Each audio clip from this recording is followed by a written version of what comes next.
ராமனுடைய எதிரி ராவணன்.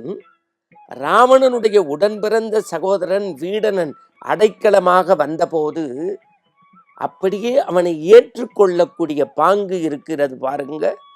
அதுதான் உயர்ந்த பண்பு. தாய் தந்தையின் வார்த்தையை மதித்தது தலைமைக்குரிய பண்பு. சகோதர பாசம்.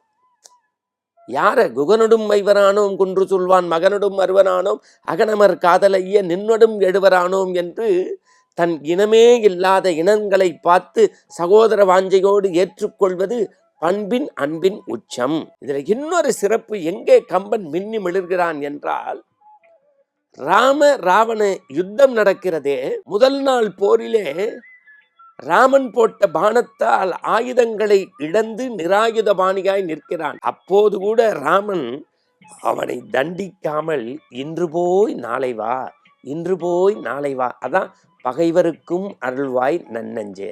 எல்லாம் முடிஞ்சு பட்டாபிஷேக காட்சியில தசரத சக்கரவர்த்தி வந்து 2 வரம் என்ன வேணும்னு கேளுன்னொன்ன, நீ மனைவி இல்லேன்னு ஒதுக்கி வச்ச என்னுடைய தாயார் சிற்றன்னை கையேயையும் என் தம்பி பரதனையும் மீண்டும் எனக்கு தான்னு சொல்லும் போது, அறநெறிப்படி வாழ்ந்து செயற்கரிய செய்கைகளை செய்து தெய்வ நிலைக்கு உயர்த்திய மனிதனும் தெய்வமாகலாம் என்கின்ற சிந்தனையை பதிவு செய்த ராமனை சிந்திப்பதும் கம்பனை நேசிப்பதும் ஆனந்தத்தின் ஆனந்தம்.